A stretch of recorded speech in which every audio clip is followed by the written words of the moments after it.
Namaku Sandi. Aku lahir dan besar di sebuah desa kecil di daerah Jawa Tengah. Cerita yang akan kuceritakan ini bukan dongeng. Bukan pula kisah yang kubaca dari buku atau kuambil dari cerita orang. Ini pengalamanku sendiri. Sungguh. Aku masih mengingatnya dengan sangat jelas, meskipun kejadian itu sudah lebih dari 15 tahun berlalu. Semuanya bermula dari rasa dendam. Dendam dan rasa sakit hati yang membuatku buta, sehingga aku melakukan hal yang bahkan sampai sekarang masih membuatku sulit tidur malam. Hal yang menjadikan aku sebagai bagian dari kegelapan. Tahun itu, aku baru saja lulus SMA. Aku tidak kuliah karena orang tuaku tidak mampu membiayai. Ayah hanya seorang buruh tani, sementara ibu jualan gorengan keliling kampung. Hidup kami sangat sederhana. Tapi aku tidak terlalu mempersoalkan itu. Yang membuatku kecewa adalah saat pacarku, Melanie, tiba-tiba meninggalkanku. Dan bukan sekadar meninggalkan, tapi menginjak-injak harga diriku. Dia berselingkuh dengan Riko, anak kepala desa. Lalu mereka memamerkan kemesraan mereka di depan mataku seolah-olah aku ini sampah. Semua orang tahu, dan aku jadi bahan tertawaan warga. Ayah sampai tidak berani keluar rumah. Ibuku menangis diam-diam. Tapi aku hanya terdiam, menahan gejolak di dada seperti bara yang membakar perlahan-lahan. Sampai pada malam Jumat Kliwon itu. Malam itu gelap sekali. Langit tak berbintang, dan angin yang bertiup dari arah kebun belakang rumah membawa bau anyir yang aneh. Seperti bau darah yang sudah lama mengering. Tapi aku tahu, itu bukan hal biasa. Karena sebelumnya, aku sudah merencanakan sesuatu. Sore sebelumnya, aku pergi ke sebuah dusun terpencil di pinggiran desa. Di sanalah aku bertemu dengan Mbah Wiryo, seorang dukun tua yang katanya bisa memberikan segala macam jimat dan pesugihan. Tapi semua itu harus dibayar mahal. Bukan dengan uang. Tapi dengan tumbal. Kalau kau ingin dia kembali merangkap padamu, atau kau ingin balas dendam, ada satu cara, kata Mbah Wiryo dengan suara serak seperti suara daun kering. Aku siap, jawabku mantap. Apapun. Mbah Wiryo menatapku dalam-dalam, lalu tertawa kecil. Bukan, apapun. Kau harus rela kehilangan akal sehatmu. Kau harus mengambil darah perawan. Sebelum tengah malam. Aku sempat terdiam. Maksudnya? Mbah Wiryo lalu menjelaskan bahwa untuk membuat jimat pengasihan dan kekuasaan agar seseorang bisa menaklukkan siapapun dan menguasai keadaan, dibutuhkan darah segar dari gadis yang belum ternoda. Darah itu harus diteteskan ke dalam kendi tanah liat, dan dicampur dengan kembang 7 rupa dan minyak misik hitam. Setelah itu, jimat akan terbentuk dan harus disimpan di bawah bantal selama 7 malam berturut-turut. Kalau berhasil, bukan cuma Melanie yang kembali. Tapi siapapun yang kutuju akan bertekuk lutut. Tapi jika gagal, maka darah yang kutumpahkan akan menagih balasan. Sepulang dari rumah Mbah Wiryo, aku seperti bukan diriku lagi. Kepalaku panas, tubuhku gemetar. Tapi hatiku dingin. Sangat dingin. Aku sudah punya rencana. Ada seorang gadis kecil bernama Risa, usia 14 tahun, adik kelas SMP dulu. Dia masih polos dan sering bermain di depan rumahku karena berteman dengan adikku, Dira. Malam itu aku mengajak Risa ke rumah dengan alasan Dira ingin main. Tapi Dira sedang menginap di rumah nenek. Aku tahu. Itu sudah kuatur. Ayo masuk, Risa. Kak Dira di dalam, kataku sambil tersenyum. Risa ragu-ragu tapi akhirnya menurut. Aku menyuruhnya duduk di ruang tengah. Kusuguhi permen. Lalu diam-diam aku mengambil botol kecil berisi bubuk yang diberikan Mbah Wiryo. Bubuk itu kutaburkan ke gelas airnya. Dan tak lama setelah diminum, Risa mulai mengantuk. Aku membawanya ke kamar belakang. Jantungku berdegup tak karuan. Tanganku gemetar, tubuhku basah oleh keringat. Tapi aku harus melakukannya. Aku harus mendapatkan darah itu. Hanya sedikit. Katanya hanya butuh 3 tetes darah dari bagian paha atas, tidak sampai melukai parah. Tapi, saat pisau kecil itu menorehkan kulitnya, tiba-tiba mata Risa terbuka lebar. Dia menatapku dengan tatapan kosong tapi tajam. Tubuhnya masih tak bisa bergerak, tapi matanya seolah menyaksikan semuanya. Dalam hening malam yang mencekam, Aku mendengar suara lirihnya. Abang. Jahat. Aku terhentak. Pisau terjatuh. Tapi darah sudah menetes ke dalam kendi. 3 tetes. Pas. Aku langsung membungkus luka itu dengan kain dan membersihkan tangannya. Risa pingsan. Aku membawanya keluar dan menyuruh tetanggaku, Bu Sari, untuk membawanya pulang. Kataku dia pingsan karena kecapean. Aku bohong. Tapi semua percaya karena Risa memang terlihat lemas dan tidak sadarkan diri. Malam itu aku tidur dengan kendi berisi darah perawan di bawah bantal. Aku pikir semuanya sudah selesai. Aku pikir semuanya akan berjalan seperti kata Mbah Wiryo. Tapi ternyata, malam itu adalah permulaan teror panjang. Sekitar pukul 3 dini hari, aku terbangun. Kamar gelap. Tapi aku mencium bau anyir darah yang semakin menyengat.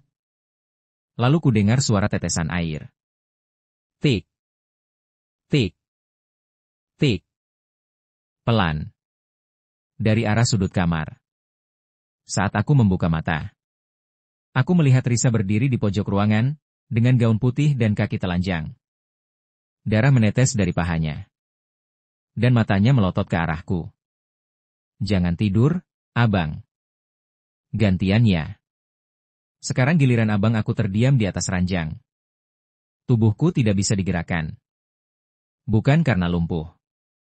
Tapi karena takut. Ketakutan yang membuat seluruh sendi membeku, tenggorokan tercekat, dan suara tertahan di dalam dada.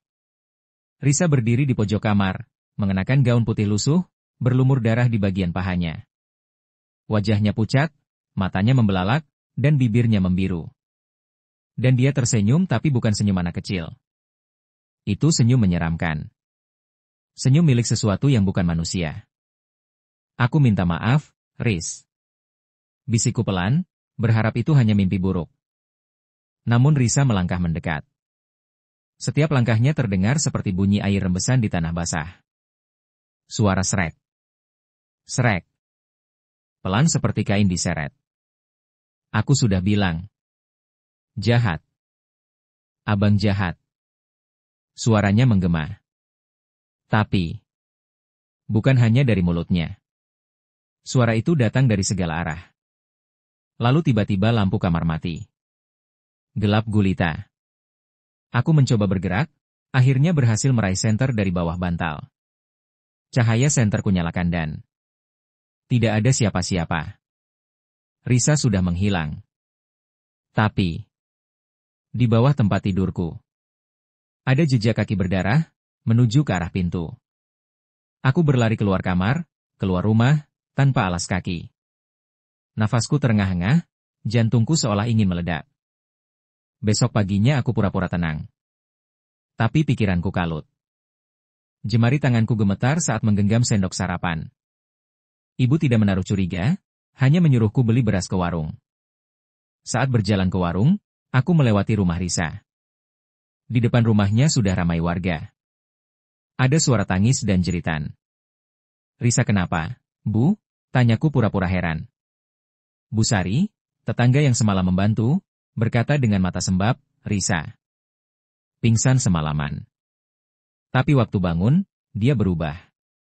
Dia diam aja, nggak ngomong, cuma duduk di pojokan kamar. Matanya melotot terus. Anak itu kayak kerasukan. Dek. Dan ini yang aneh, Endro, kata Pak Sumar, ketua RT.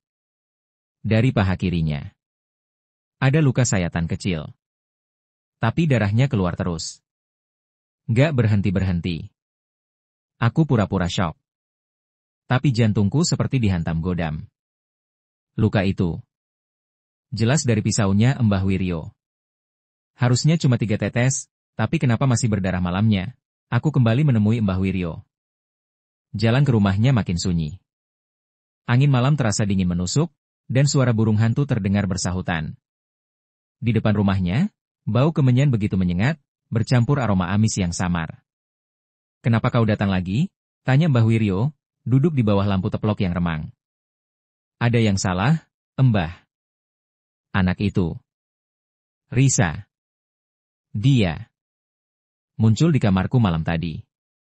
Dan sekarang, darah di lukanya nggak berhenti-berhenti.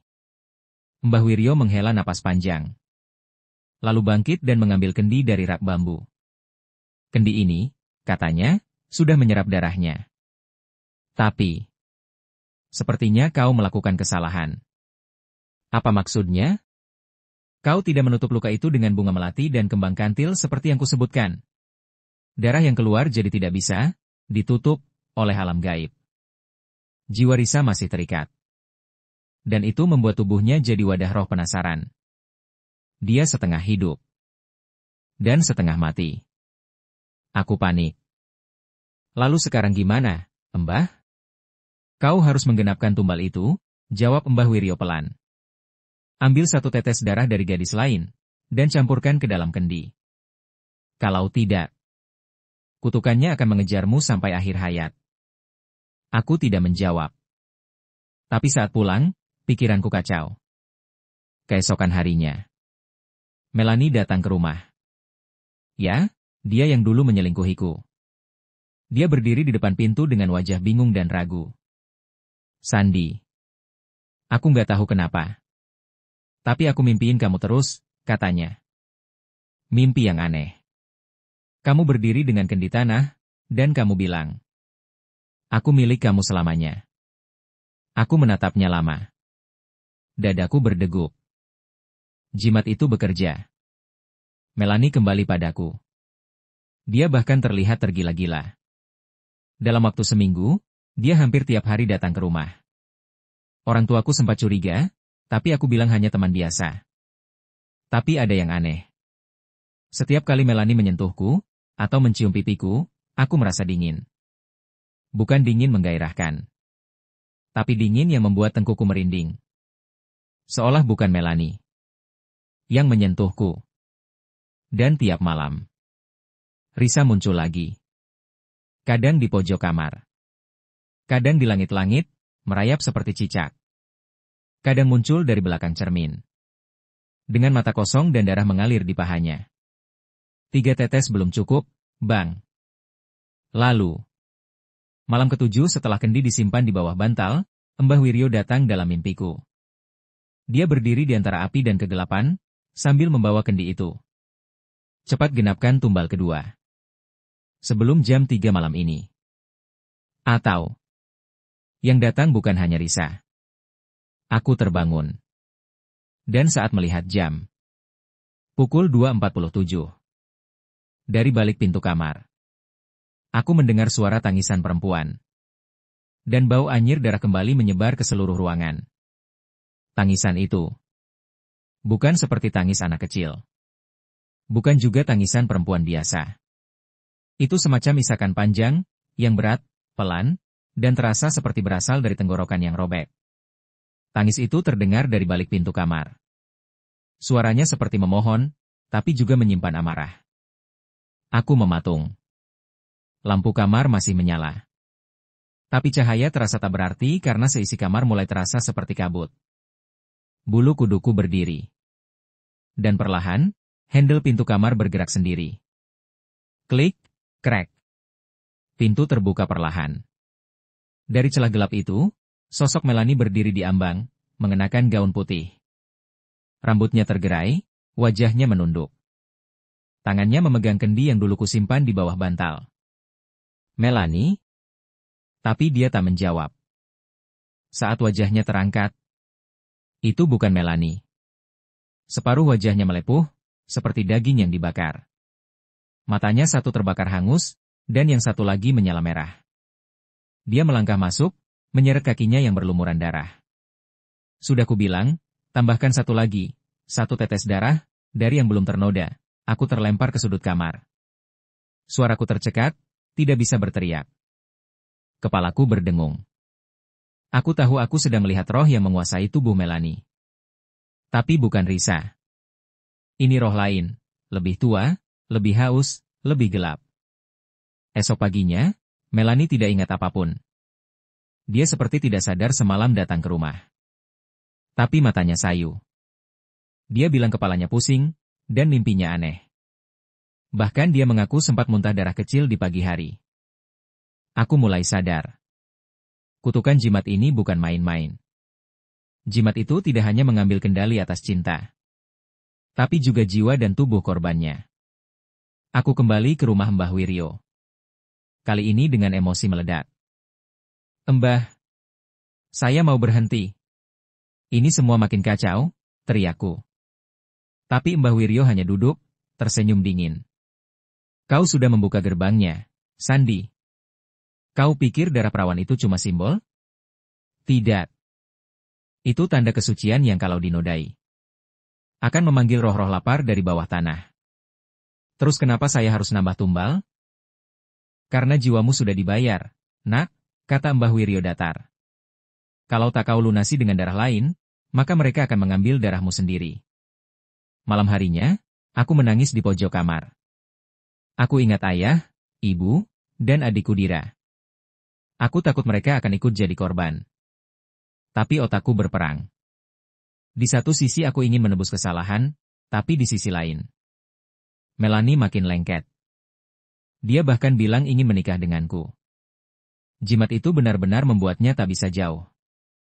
Tapi setiap malam, dia seperti kerasukan. Kadang berdiri di luar rumah tengah malam sambil memandangi pohon pisang. Kadang bicara sendiri, dengan bahasa yang tidak ku mengerti. Suatu malam dia mencakar wajahnya sendiri hingga berdarah. Dan, setiap kali Melanie kerasukan, sosok Risa juga muncul di kamarku. Seperti dua dunia yang saling tumpang tindih. Sampai suatu malam, aku melihat Risa duduk di kasurku. Dia menangis. Tapi darah masih mengucur dari pahanya.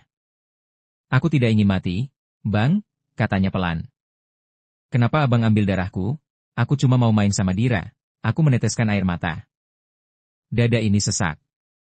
Aku ingin berteriak. Ingin membalas waktu. Tapi sudah terlambat. Risa lalu berkata satu kalimat yang membuat jantungku berhenti sejenak. Kalau abang mau menebus semua, kasih darah abang sendiri. Tapi, jangan kasih ke kendi. Kasih ke sumur belakang rumah Mbah Wiryo. Lalu dia menghilang.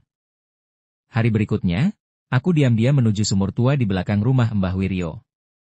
Sumur itu tidak ada airnya. Hanya lubang hitam besar dengan bau busuk menusuk hidung. Dikelilingi pagar kayu runcing. Aku potong jari telunjukku, lalu teteskan darah ke dalam sumur. 1, 2, 3 tetes. Dan tiba-tiba, sumur itu bergemuruh. Dari dalamnya terdengar raungan panjang seperti lolongan hewan terluka. Lalu suara jeritan anak-anak, banyak anak-anak, yang tangisnya saling tumpang tindih. Aku langsung lari dari tempat itu. Setelah itu, Melanie mulai berubah. Dia tidak datang lagi. Dan saat kutemui ke rumahnya, orang tuanya bilang dia pindah keluar kota secara mendadak. Tidak ada kabar. Tidak ada pesan. Seolah menghilang. Risa juga, dikabarkan sembuh dari kerasukannya.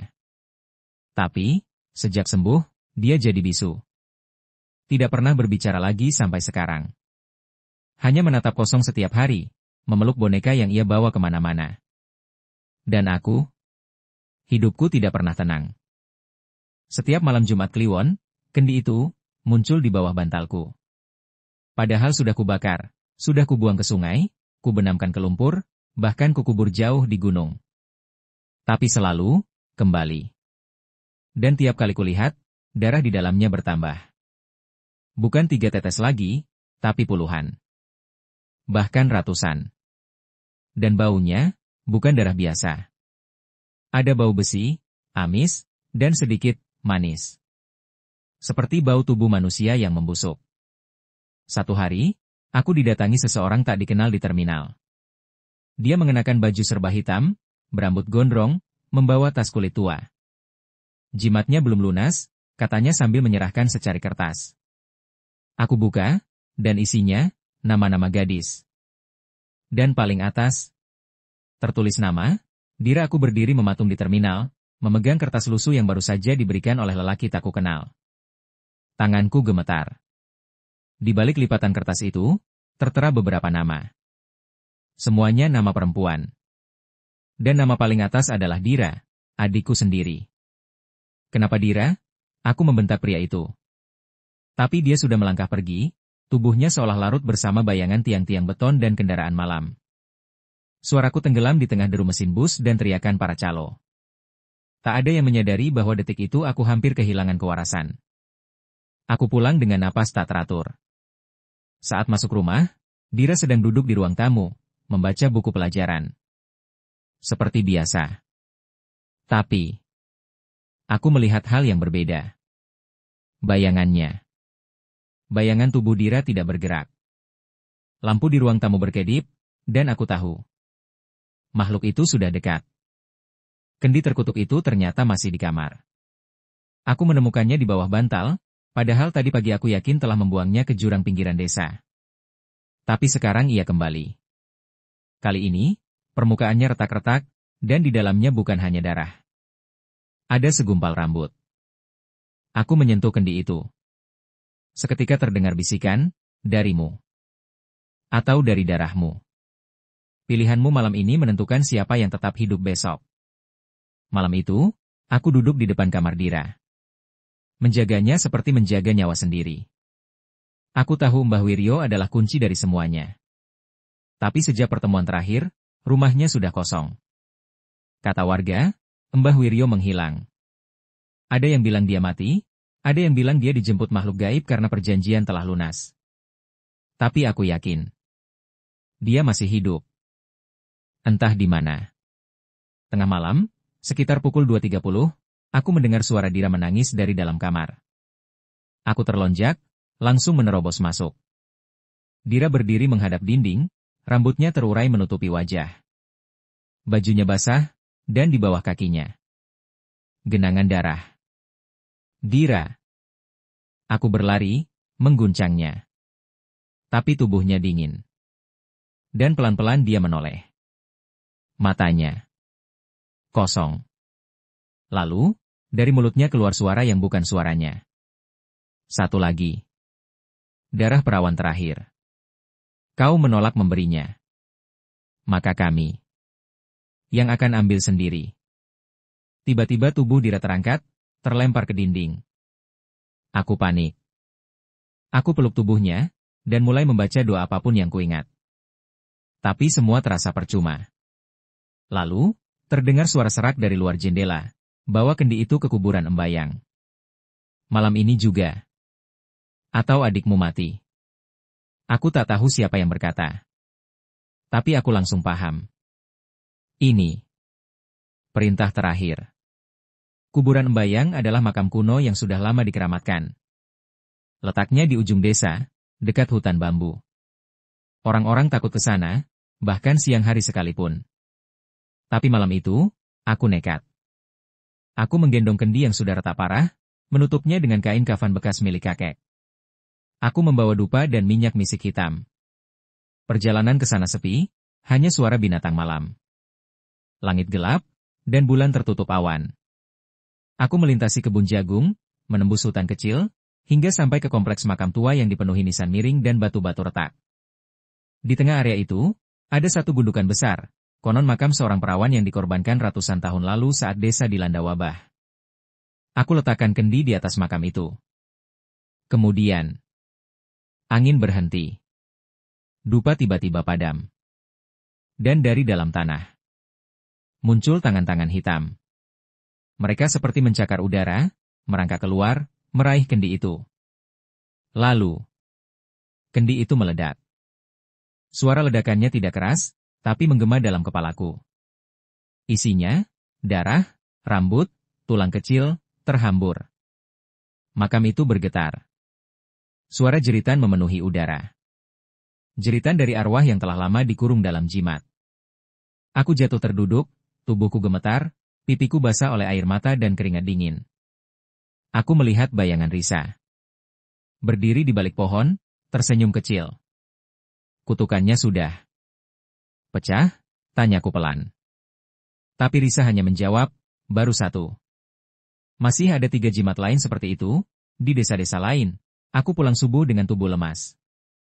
Di rumah, Dira sudah sadar. Dia memelukku sambil menangis. Aku mimpi. Kita main layangan di sawah, Bang. Tapi kamu jatuh ke jurang. Lalu aku lihat kamu berdarah. Terus hilang, aku tidak bisa menahan air mataku lagi. Aku peluk Dira erat-erat, dan bersumpah, tidak akan pernah menyentuh ilmu terlarang itu lagi. Tapi sayangnya, kutukan tidak mengenal kata maaf. Seminggu setelah kejadian itu, aku mendapat kiriman paket tanpa nama pengirim. Isinya hanya satu benda. Sebuah kendi tanah liat. Baru. Bersih. Tanpa retakan. Dan di bawahnya, secari kertas bertuliskan, 1 darah belum cukup. Kamu harus pilih, mengulang atau menggantikan. Kendi itu kini ada di hadapanku. Diletakkan begitu saja di depan pintu rumah. Baru. Bersih. Tanpa bercak darah. Tapi aku tahu. Benda itu bukan kendi biasa. Itu adalah tawaran. Atau lebih tepatnya, ultimatum. Dan di bawahnya, seperti yang kubaca, terselip kertas kecil dengan tulisan tangan kasar, 1 darah belum cukup. Kamu harus pilih, mengulang atau menggantikan. W. Huruf W itu langsung mengarah pada satu nama. Mbah Wiryo. Dukun tua yang mengajariku dosa besar ini, yang katanya sudah hilang entah kemana, tapi nyatanya masih mengawasiku. Masih ingin aku menyelesaikan ritual yang dulu kubatalkan setengah jalan. Aku membanting kendi itu ke lantai. Tapi yang terjadi justru membuat darahku beku. Kendi itu tidak pecah. Malah dari dalamnya keluar asap hitam pekat, dan suara perempuan tertawa lirih. Ha, ha. Suara itu seperti datang dari tenggorokan yang dipenuhi darah. Aku segera menutup pintu dan membungkus kendi dengan kain kafan lalu menguncinya dalam lemari besi milik ayah. Tapi sejak itu, hidupku kembali gelap. Dira sakit seminggu setelah kendi itu muncul, Dira jatuh sakit. Badannya panas dingin. Matanya kosong. Kadang seperti orang tidur, kadang mengigau. Yang membuatku ngeri. Dira mulai berjalan sendiri saat tengah malam, tanpa sadar. Suatu malam aku menemukannya berdiri di halaman belakang, menatap ke arah sumur tua. Aku tanya, kamu ngapain di sini, Dir? Dia menoleh. Dengan suara berat yang bukan miliknya, kata Mbah Wiryo. Aku bisa sembuh. Asal abang ambil 1 darah lagi. Aku langsung memeluknya. Dia menangis. Tapi air matanya berwarna merah. Bukan darah, tapi merah. Seperti tinta yang melarut dari sesuatu yang gaib. Aku tahu, aku tidak bisa lari. Aku harus mengakhiri semua ini. Perjalanan terakhir aku mencari Mbah Wiryo. Tapi tak ada yang tahu keberadaannya. Aku datangi dusun tempat tinggalnya dulu, hanya menemukan pondok kosong dengan bekas dupa gosong dan tulang-tulang ayam berserakan. Di dinding bambu, tertulis dengan arang, yang memanggil setan, tak bisa sekadar pergi. Akhirnya, aku memutuskan untuk kembali ke kuburan Embayang. Kali ini, bukan untuk menyerahkan jimat, tapi untuk menguburkan diriku sendiri, jika perlu. Di sana aku duduk diam di depan makam perawan yang dulu. Dengan kendi di pangkuan. Aku tidak mau darah siapapun lagi, kataku.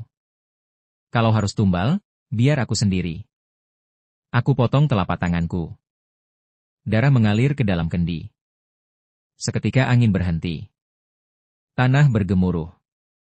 Dan dari balik nisan, muncul sosok-sosok mengerikan. Wajah mereka. Sebagian terbakar, sebagian hancur. Ada yang tanpa mata, ada yang membawa kepala sendiri. Tapi semuanya perempuan. Dan semuanya masih gadis muda. Mereka adalah para korban dari jimat-jimat lain. 3 jimat lain yang disebut Risa dulu. Dan mereka haus balas dendam. Tiba-tiba langit menghitam. Petir menyambar tanah. Aku sudah siap mati. Tapi dari kejauhan, suara Risa terdengar, jangan. Jangan tambah korban lagi. Hentikan semuanya, Bang. Roh Risa muncul di hadapanku, dan seketika para makhluk itu mundur. Risa memegang tanganku, lalu menyentuh kendi. Aku izinkan darahku dipakai, sekali lagi saja, tapi setelah ini, jangan izinkan siapapun membuat jimat ini lagi. Kendi itu menyala merah. Lalu meledak, kali ini benar-benar hancur menjadi abu. Tangisan ratusan roh menggema di seluruh kompleks makam, lalu perlahan menghilang seperti ditelan malam. Sejak malam itu, Dira sembuh total. Matanya kembali bersinar. Senyumnya kembali seperti dulu. Tapi dia tidak ingat apa-apa tentang kejadian sebelumnya. Mungkin itu lebih baik. Aku sendiri memutuskan meninggalkan desa. Aku kerja di luar daerah, menyendiri, menjauh dari siapapun yang kutahu. Karena aku tahu, kutukan tidak pernah benar-benar hilang. Suatu malam, di kos-kosan tempat aku tinggal, ada seseorang mengetuk pintu. Saat kubuka, tidak ada siapa-siapa. Tapi di lantai, tergeletak sebuah kendi tanah liat yang masih kosong, dan secari kertas kecil. Kau telah menggantikan. Kini kau harus menjaga. Sejak itu, aku sering bermimpi tentang darah. Tentang perempuan-perempuan tanpa wajah. Tentang air mata merah. Dan tentang suara tawa lirih yang makin lama makin dekat. Tamat.